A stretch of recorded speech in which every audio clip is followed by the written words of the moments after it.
finding happiness, as weird and wonderful as it may sound, is the thing. Hi everyone, my name is Sarah. Welcome to the Friendly Faces Amazing Places podcast. Each week I share stories from real people I've met while traveling. Everything from horror stories to inspiring adventures to insightful tips and advice. So sit back, fasten your seatbelt, and come explore the world with me and my friends. For the very first episode of this podcast, I interviewed my friend Cherisse, who I met in South America. I knew she had to be my first guest because, well, she inspired me to start this podcast, and I learned so much about travel from her. In this episode, we discussed the world's best sandwich, how I got lost in Pompeii that one time, and why, even though she did eat, pray, and love her way around the world, Cherisse found true happiness in the people she met along the way. Enjoy the episode. Welcome to the podcast, Cherisse. It's so good to have you here. You're my first guest. Yay, it's so good to be here. Thank you so much for having me. Can you introduce yourself however you like? My name is Cherisse, as Sarah has already explained. I am a 28-year-old gal from Australia. Have just got back from traveling all around the world for about 11 months. Had to come home a little bit earlier than I'd planned thanks to the whole coronavirus situation, but still can say that trip really has changed my life and is the best experience of my life thus far. So you said you're from Australia. Whereabouts are you from, and what is something you'd recommend people to see if they're ever in your hometown? I'm from Perth, which is in Western Australia, the lesser known part of the country. Fun fact about Perth, it is the most isolated capital city in the world. We've got everything over here. We've got some of the most beautiful beaches in the world. We've got desert, we've got some mountains, we've got crazy rock formations, we've got forests. We've got a lot of wine as well, if people are into wine. I'm so looking forward to the day when I get down there and see you and see where you're from. So, since this is a podcast about people I've met while I've been traveling, you are a very special person who I met while I was traveling. How did we meet? We met in Santiago, Chile, at a little hostel called Ahi. We were both there doing a workaway experience. And then you left, and then I followed you, and we hung out in Brazil for a little while. That was really fun. Yes, we did. And yes, it was.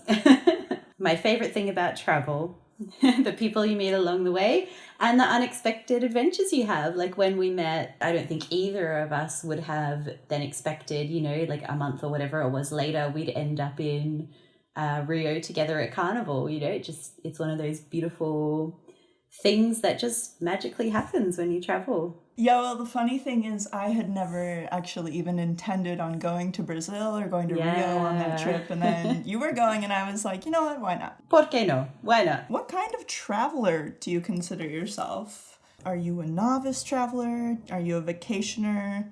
Are you a nomad? What would you call yourself? The honest answer is I don't know.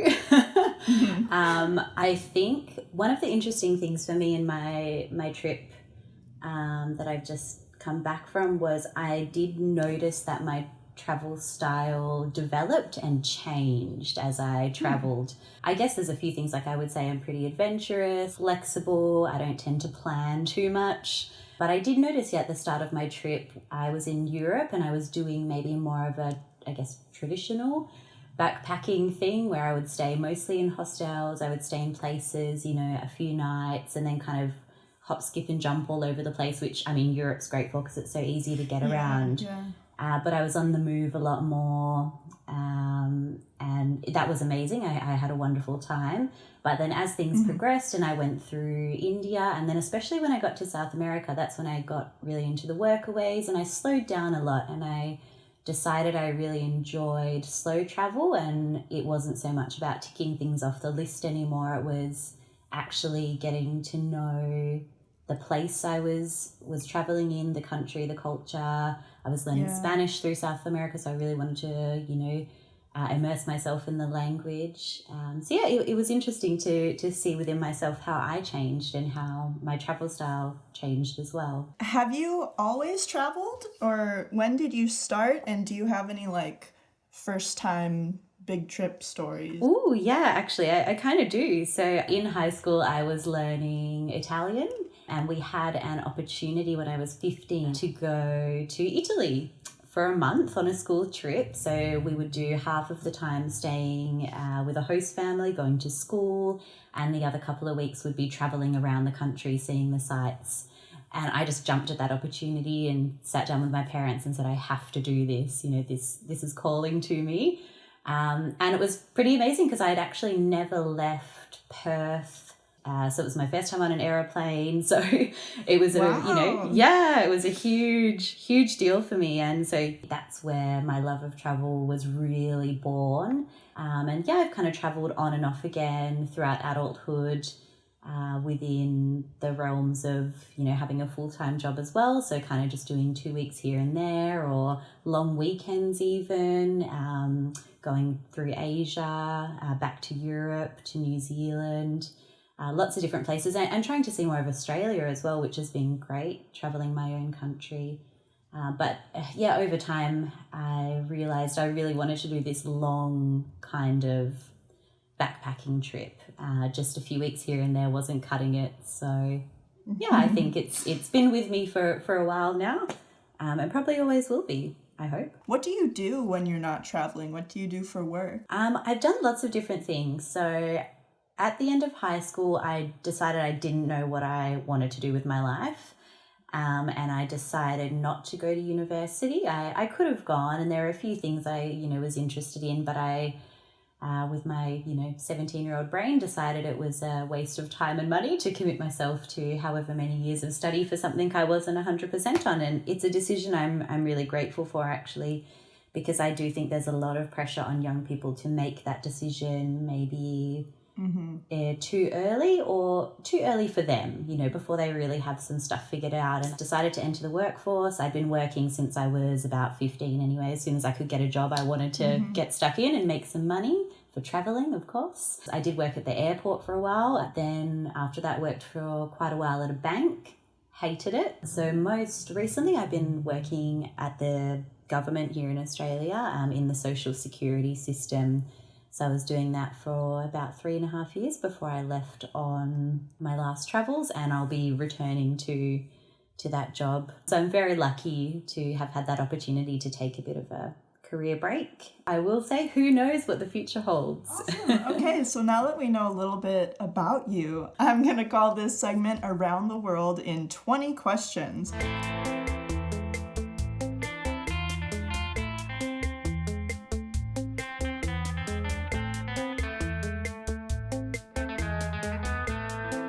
Do you plan it or wing it? Wing it. Solo travel or group travel? Solo. Heavy packer or light packer? Ooh, definitely light. I pride myself on my 40-litre backpack. Beach or mountains? If I had to choose, I would always go beach. Desert or rainforest? Rainforest. Cities or nature? Nature. What is one of your favorite foods that you have encountered on your travels? I know this is probably the most difficult question. It really is, but I actually have an answer to this, because there was one food in that whole big trip I just took that really stood out for me. So in Portugal, there's this amazing sandwich called a francesina. The traditional one is like packed with all different kinds of meat. I'm actually vegetarian, so I had a veggie version with tofu and eggplant, and cheese is melted over the top. And then they make this amazing sauce out of tomatoes and beer, and it gets poured over the whole thing. Whoa. So your sandwich kind of comes in a bowl. Sometimes it's served with like an egg on top as well, and also traditionally with French fries on the side, so you can dip the fries in the sauce. And it's like, it will forever be the best sandwich I've ever had in my entire life. So if you ever go to Portugal, please do yourself a favor and have a francesina. I was scrolling through your Instagram before this, and I think I saw a picture of that, and it just like looked cheesy or something, but because you don't post a lot of food on your Instagram. You know what I did notice though is that, do you want to explain what completos are? Because you posted least 4 pictures. You posted at least 4 pictures of completos, and that was so funny. I did. Well, I think you were with me for at least 2 or 3 of those photos. And they are, like, the Francesinha is the best sandwich you'll ever have in your life. The completo is the best hot dog you'll ever have in your life. Yep. Flavor combinations are pretty much limitless, but avocado is normally a key ingredient. Lots of mayo. There's hot sauces. Yeah, lots of mayo. There's cheeses. There's pickles and onions. And you can kind of, do whatever floats your boat, but they were divine. What is your favorite drink or beverage that you encountered in your travels? I guess the one that stands out most is Fernet from Argentina, which I know you know very well as well. I don't like it that much. Exactly. It's very controversial, which I didn't know. Actually, I'd never even heard of it until I got to Argentina. But it was my first night in Buenos Aires, and I went out to this couch surfing meetup, which was really cool, and got chatting to these guys, and they were like, you need to try this drink. But they said the key is you have to drink at least 4. They said the first 3 you're going to hate, but by the end of the 4th one, you're going to start to love it. And I don't know if there's meant to be a correlation there with your blood alcohol levels changing. But when they said that, I was like, all right, like, challenge accepted. Let's do this. And it turned out I really loved it. So it's, like a super dry, bitter, I guess it's like a spirit. Like, it's originally from Italy, so it's kind of like Amaro. And you drink it with Coke. And to me, it tastes delicious. What is the longest flight or transit that you have been on? Well, the one from Australia to anywhere. If you want to leave Australia, you're going to be on the plane for a while. On a plane, would you rather sit next to a smelly person or a crying baby? Crying baby, actually. The 10 most traveled to cities of 2019, and just let me know if you've been there and if you recommend it. So the first one is Bangkok. Oh, never been. Paris? Have been. How about London? Love London. Love London. Actually, still kind of toying with the idea of moving there. Dubai. I've been to the airport. Singapore. Have been. Kuala Lumpur in Malaysia. KL. As we say down under. Yeah. You probably know it. You're closer. Yeah, exactly. I actually haven't been there. Or actually, I have been to the airport a few times, but never out into the city. But I just hear the most wonderful things. New York City. Have never been, would really love to go, especially at Christmas. Istanbul. Haven't been. Tokyo. Haven't been. Antalya, Turkey. I have never heard of it. Yeah, apparently it's number 10 most visited city of 2019, but I've never heard of it. Clearly we need to get educated and go on a trip to Turkey. For the gram or for the fam? Definitely a family person, because even my Instagram is just mostly close friends and family. What is the coolest historical thing that you've seen? Pompeii is like going into another dimension. Have you been? I have, yeah. Yeah, see, then you know what I mean. It's pretty wild. It's kind of eerie and spooky at the same time as being stunningly beautiful. It's so unique. Yeah, no, I have some not fun stories. I was there on a study abroad with a group, and one of my friends kind of broke their foot while we were in Pompeii, and I just sat with them. We lost the rest of the group, so it was just me and my friend with a broken foot just sitting in Pompeii, chilling. Okay, skydiving or scuba diving? I have skydived and I haven't scuba. Would you rather have a really hot one-night stand or a week-long travel romance that doesn't end up going anywhere? I should have known you'd throw out a question like that. Okay, if I had to choose the 1 week romance that doesn't end up going anywhere. If you could take a date anywhere in the world, what is the most romantic place you can think of to take someone on a date? Lake Ohrid in Macedonia.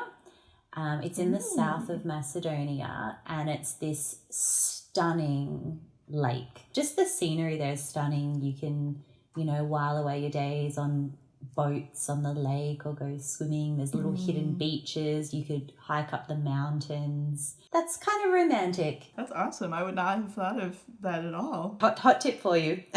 Next time I'm in Macedonia, I'll just have to get a date. Walking tour or going rogue? I love walking tours, actually. What is one essential thing you always pack? The best thing I bought was a pair of Crocs.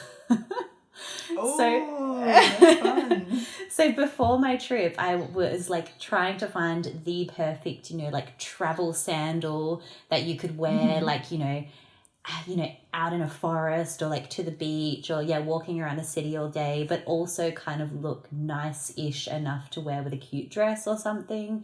And I found they're just plain black kind of strappy Crocs. They're not their traditional ugly Crocs, because not a fan. Sorry, Crocs. But I love my pair that I bought. And actually I wore them almost every day for my entire almost year-long trip.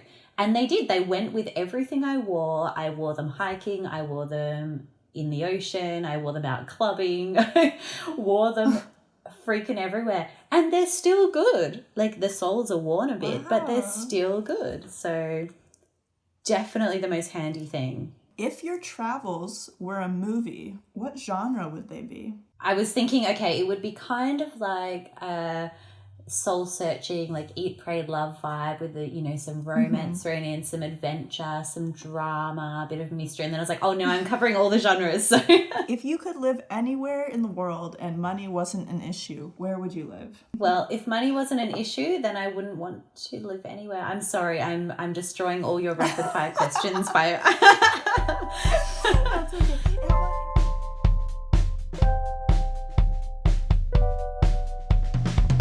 So I was thinking travel for some people is just like a vacation, like spring break or 2 weeks off from work, something like that.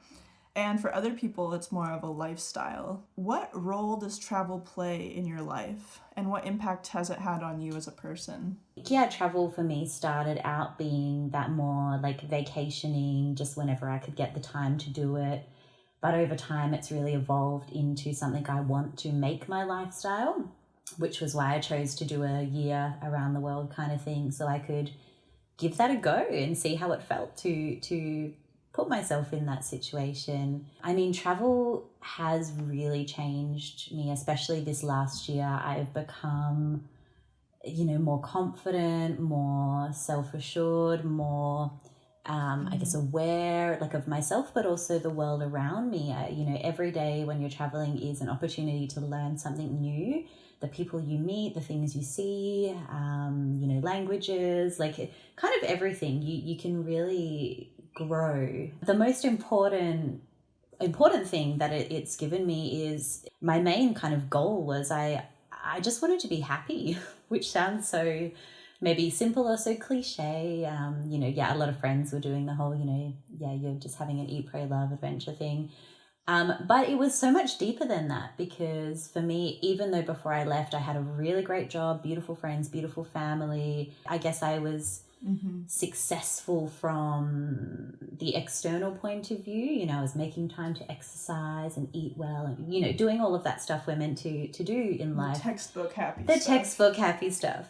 But I wasn't happy at my core, and through all of the other amazing things travel has given me, like finding happiness, as weird and wonderful as it may sound, is the thing.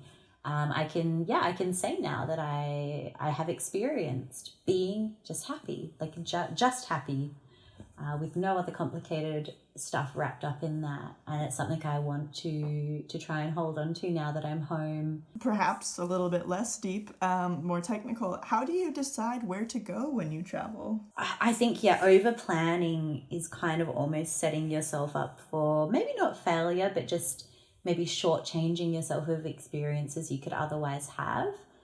If it's within your means, book a one-way ticket, and you just kind of go with the flow. Like, of course, there might be some things that are non-negotiables. Like if you've always wanted to climb the Eiffel Tower, or you've always wanted to eat a Portuguese sandwich. a Francesinha, yes.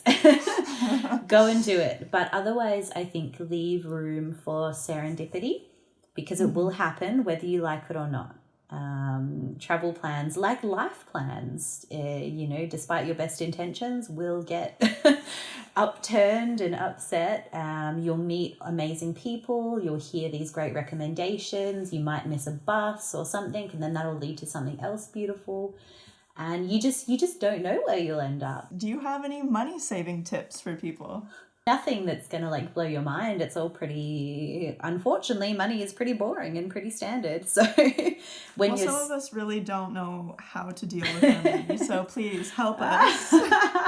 Well, I'm also a bit shocking at it, to be fair. So, but that's actually, one thing I had to get good at. So before I traveled, I just had to set a really clear intention in my mind about my priorities, which, if you come from a materialistic society, like a lot of people do, it's kind of hard to get your head around because you're used to, I guess, you almost think it's my right to go and buy my morning coffee, or it's my right to go and get those shoes. I've earned it, I deserve this. And I found that was a really hard mentality to get out of. I think the key thing for me was I just booked my flight ticket. Because then I had a deadline. So it's choosing to say no to things.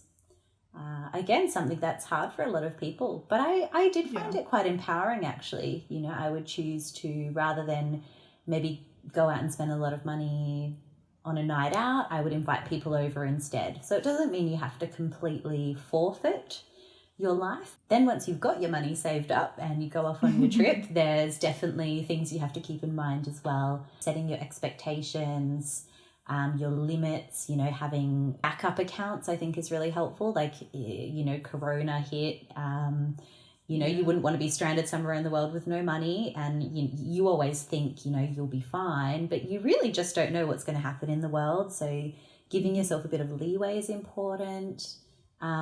But the thing that helped me most traveling was sticking to a budget. Although I wasn't always very good at it, I actually used an app on my phone to keep track of all the money I spent. So every time I spent money, I just got into the habit over time. I would put it in my phone immediately into the app. And the app, in this particular app, you can categorize what it is, was it food, accommodation, transport, etc. And then it does all the currency conversions for you. It breaks it down. So that way you can kind of review it every now and then and be like, wow. For me, this is a really funny example I love. In my almost year away, I spent more money on food than I did on accommodation. Oh, wow. Yeah. That's so cool to know, Yeah, exactly. And so it's kind of, it gives you an insight into your personality, but also you can... If, you're halfway through your trip and you're like, wow, I'm really blowing my budget on this one particular aspect, that's where I need to rein it in. And that's where things like using couch surfing, workaways, blah, blah cars. I mean, if you're into hitchhiking, obviously always be safe. With all of these things, you need to use your common sense and safety. But there are some amazing tools out there that can enable you to travel for free or for less money or in exchange for things. Even if you're not the best with money, you can make it work. You can do it.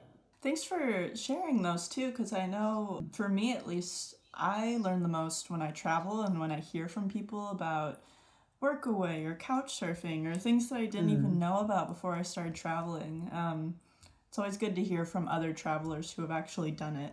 Do you have any tips on safety? My number one piece of advice is trust your gut always. I was really lucky. In my almost year away, I never really felt unsafe. I was never in any terribly dangerous situations. You do hear horror stories everywhere you go. In particular, when I went to India, as a woman alone, a lot of people were, bringing out all the, I know a person who blah, blah, blah, and this went wrong and whatever. And look, these things do happen. I think it's important to acknowledge not everywhere in the world is equal when it comes to safety, particularly for women. You need to be aware of what you're going into.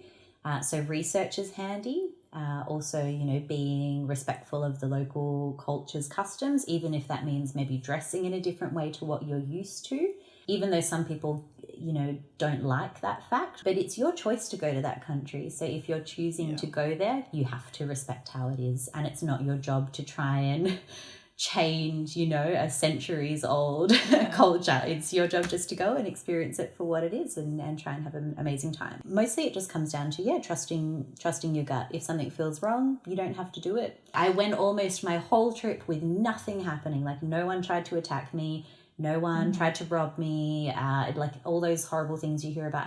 Until I was in Rio with yourself in Brazil for Carnival. And of course, I'd done my research before and I'd spoken to a lot of people and they had given me some very valid warnings and things to keep in mind. And one of those was that pickpockets are all over the place in Carnival. And so I actually had people attempt to mug me twice. And it was quite shocking, but I was very fortunate. Both situations I was able to get out of safely without losing anything or being hurt. And I think that was partly just luck. Also partly I was with people. It's the risk we take going out into the world every day, whether you're at home or traveling. Do you have any pet peeves about other travelers? Good question. We're not going to name names. No naming names. But... I agree. So probably the worst thing that other travelers have done to me whilst I was traveling was the two people who decided to have sex on the lower bunk of the bunk bed we were sleeping on, and I was on the top bunk. So it's not really a pet peeve because thank God it actually doesn't happen all that often, but I've definitely I've heard this from a couple of people. Yeah, I've definitely heard other people who it's happened to. Personally, I think it's really quite disrespectful to the other people in the room. And in my situation, it was really quite bad because they'd woke me up because they'd come in at 4 a.m. or something, they'd come home from a night out. And I was, I just rolled over and was like, yep, cool, I'm in a hostel. People are going to wake you up. No worries. I'll try and go back to sleep. But then it became evident things were happening below that were going to be a bit more difficult to sleep through. And so I actually stuck my head out over the edge of the bed. And so my brilliant line was, excuse me, are you guys doing it? Oh my God. And I could just hear them like freeze, everything stopped. And by this point I was like, I'm pretty sure other people in the room are also awake because now I was speaking, Everyone's so I was watching now. Oh my God. And I could hear them whispering like, oh, should we respond? Should we stop? Should we keep going? And I was like, I can hear you. And in the end, they decided to ignore me and they continued. So I was like, well, we're all in this together now. So yeah, that's one prime example of of bad backpacker behavior. It's never happened to me that I can think of, but I've heard from a few people that that's happened to them. And I'm just like, most hostel dorms, they're not dirty, but they're not like a very sexy place, I agree. I don't think I would choose that as my, there's plenty you can get creative. Very sex positive, like good for you. You're getting laid. That is awesome. But there are definitely other options available to be doing it. Yep. Let's just leave that one. Let's leave that one there. Yeah, I think. Look, it's probably fairly self-explanatory anyway. To anyone out there who thinks that's okay, we would prefer you stop. Exactly. All right. I want to talk a little bit about mental health and travel. I have to prepare myself when I travel because I do have anxiety and depression, and I have to be careful when I travel that I don't get too lonely or that I take care of my mental health. In your travels, have you encountered any struggles with mental health, and what keeps you going and healthy when that happens? For me, travel has only really improved my mental health. Like awesome. I touched on earlier, I was really unhappy before I left on this particular trip. And I had been suffering with anxiety as well following a divorce. I got divorced a few years ago, and after that I'd kind of just never been able to get back to a healthy, happy place mentally. I'd done a pretty good job, but traveling and planning this trip was part of my, I guess, process to work through a lot of that stuff. Loneliness for me was actually never, fortunately, a problem. I already loved being alone, and I did things before I traveled, like I would go to the movies alone or go out to dinner alone. which also I actually would recommend to people who are thinking about traveling solo and a bit nervous about that. Do stuff like that before you go.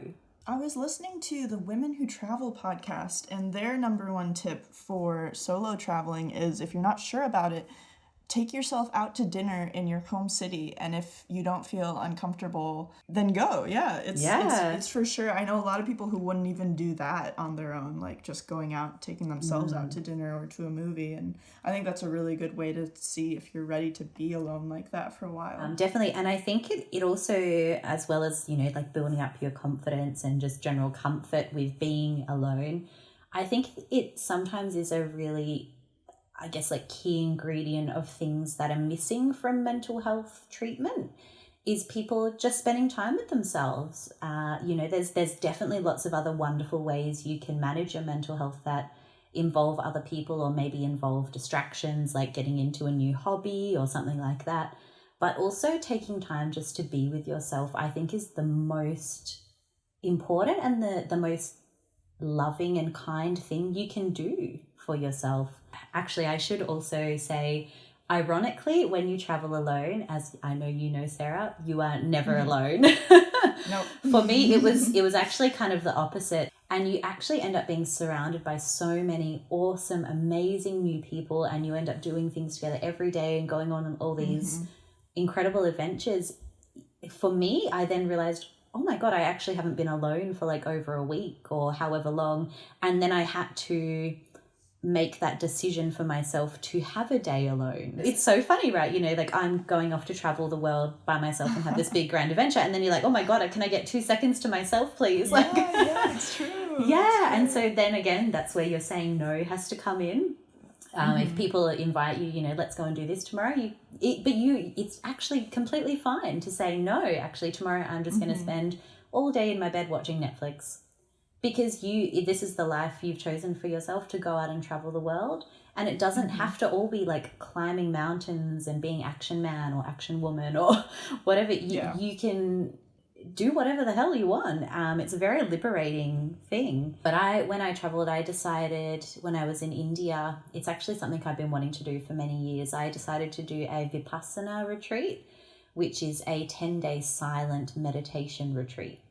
Wow. So you go into the meditation center, you take your vow of silence, you have to hand in all your technology, all your books, anything that could be a distraction. Basically, you're not allowed to use technology, you can't read, you can't write, you can't do exercise, you can't talk to people, you're not even supposed to look at other people. So you're there, but you're there with other people, you just are alone with others, kind of. Exactly, yeah. So my group, the retreats are for people from all, you know, genders, faiths, sexual orientations, cultures. They're very inclusive, amazing places. Nice. I really kind of like preach the Vipassana now. But yeah, so in my group there was about 40 women, most actually from India, from other places in India, and a handful like myself from other parts of the world. And so for me, that was one of the things I really wanted to do to get to this core issue that I believe is really important of mental health, which is to know yourself. It's, you know, that old saying of, you know, you can't love anyone else before you learn to love yourself. And I think 110% true. So I decided to put myself in this position, and it was really hard. That sounds so hard. It was. The silence actually was the easiest part for me. I actually really relished in being, for the first time in my entire life, you know, from when we start to learn to talk, or even before that when we're crying babies, we don't really shut up. We don't stop talking or communicating. And I was really intrigued and fascinated by this idea of you know, not communicating for 10 days. So that was actually really easy. The hardest part for me was the meditating, because it's just you and your brain. And that's where I found for me, a lot of my old insecurities, fears, my anxiety, all of that stuff reared its ugly head.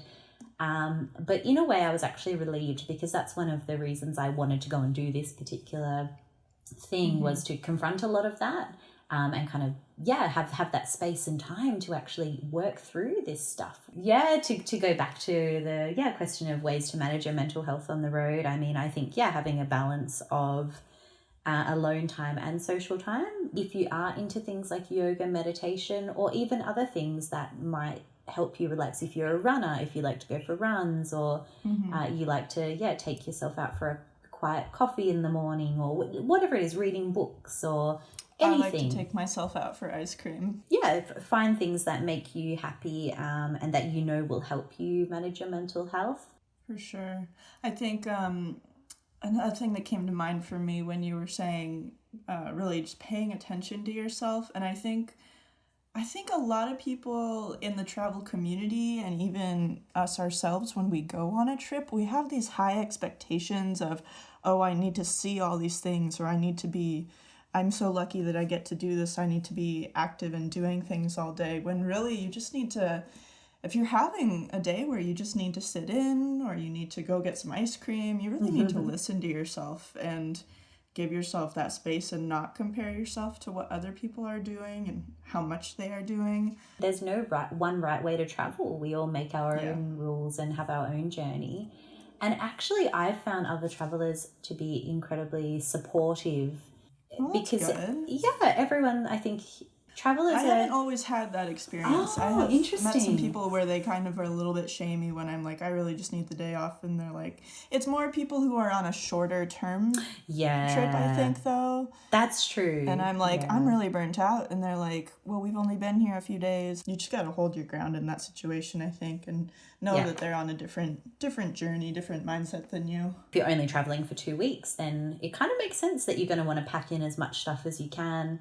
But if you're doing a longer one that goes for many months, it's just like when you're at home in the rat race, you're going to have days where you get tired. And it's just because you're traveling doesn't mean you stop being human. You're still going to need those days to recharge. What are some of the most significant cultural differences you have experienced compared to your home country? I'm going to talk about probably the thing that became most interesting.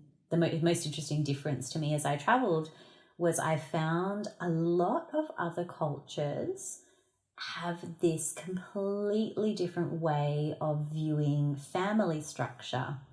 So I think very common in like Latino cultures and Asian cultures as well, which is completely different to, I think, Australia and the US and other, more Western societal cultures. So, for example, family is like the most important thing. And there's just like no negotiating around that. So people are super close with everyone in their family, like extended family, all the cousins, all the aunties, all the everyone's. They get together regularly, like birthdays, Christmases, Easters, all of that. But then, even just cause, everyone will come together. And I found that just so intriguing because in Australia, it's just a completely different perspective on it. Okay, for example, I have always been very independent to the point where I don't feel tied to my family. Whereas I've met people in other cultures, even other travelers who they might be traveling now, but they always feel this maybe sense of responsibility or this pull to go back. And I do like it and I don't like it. I like that I obviously have freedom and I can go out into the world and do whatever I desire to do. And I know my family will support me. But then I see other people and they just have this different kind of connection with their family. They connect on another level that I'll never get to experience because I'm not from that culture. Does that make sense? Oh, it absolutely does. Yeah. And I remember we had this conversation with Pepe, who is from Mexico. And the United States and Mexico are right next to each other. And it's still such a huge divide for me. When I was talking to him, it's like in America, your number one priority is...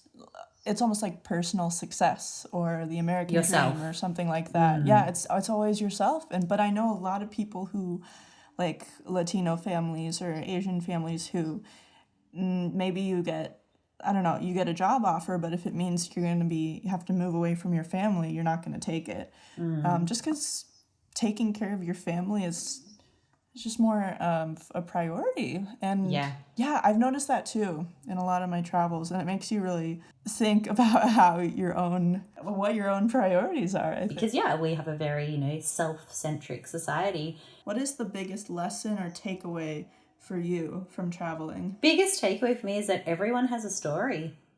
Time and time again, I was challenging myself with my own unconscious bias. I find myself making unconscious assumptions about people or things I encountered on my travels, which were then just completely blown wide open. And I had to be like, oh, wow, I still, why did I think that way? Or where is this coming from? And the thing that really, I guess, highlighted this to me was hearing people's stories, the things that people have gone through, obstacles they've had to overcome to get to where they are today. I think we need to try and keep that perspective in mind with every person we interact with. It. Like even, for example, me, I was out there, like living it up, having an amazing time. And then every now and then I would have a conversation with someone where I would mention that I was divorced. And that whole person, like the whole perspective would shift for a minute and they'd be like, what? Like they couldn't believe that I had this whole other life, before. Is travel for everyone? No, I don't. No? I think everyone should travel. I mean, just because I know what it's brought to my life and I know that there's this whole big, wide, beautiful world out there waiting for people. But I don't think travel is for everyone. It's like I said, there's no right way to travel. That also includes you don't have to travel. I also think it's good that not everyone travels because the world is already in a pretty fragile state at the moment. And if everyone hit it all at the same time, it's pretty scary to think about what would happen. I mean, we're having the opposite of that at the moment. The whole world has come to a complete standstill because of the coronavirus. And actually already the world is seeing a lot of positives from the impacts of people not traveling. To add on to that, there are just some people that maybe like a negative mindset is, or some prejudices are holding them back from traveling, but also, do we want those people to travel if they're just going to bring a negative energy places? That is so true. I've definitely encountered people like that along the way who, and I think it's important when you do travel to have an open mind and to have a curiosity and a desire to learn, to challenge yourself. If you're going to just take your maybe more negative view of the world and then bring that to the place you're traveling, especially if that then puts maybe the local people or other people in a position of discomfort or maybe even feeling quite unsafe or vulnerable, then maybe those people shouldn't travel. All right, so I have a great question for you. Where are you going next? When everything opens up, of course. Plan is to now go back to work, save up again, sort of get my life really organized this time, and then quit my job and travel indefinitely. Probably my first port of call will be to go back to India and just go from there, really. So obviously people who are listening to this are into travel and will be planning their own trips at some point. If you could pick maybe like 2 or 3 places in the world that you've been to recommend that people go to, what would they be? I mean, my favorite still is Italy. It's very accessible, I think. They have great tourist infrastructure, and there's something for everyone. The diversity in such a small space there is just outrageously wonderful. Every little town you go to, they'll have a different opinion on the best way to make pasta or gelato, the language changes regionally. I mean, if you speak Italian, you're fine. You'll still be right in most places, but it's just, they've got everything. And I love Italy. I agree with that. I think the other thing is Italy is, I don't want to be Eurocentric or anything, but it is kind of in the middle of a lot of places, so you see people from all over the world when you travel there, which is really cool. No, that's really true. Oh my goodness, you have been so helpful, and I'm so glad that you were my first guest on this show because you have such amazing insights, and you're such a kind, amazing traveler. Oh, thank you so much for having me. It really is, I mean, for me, a bit of an honor. Like I was saying, you know, like everyone has a story, so it's great that you're creating a platform to share those. Thank you for having me.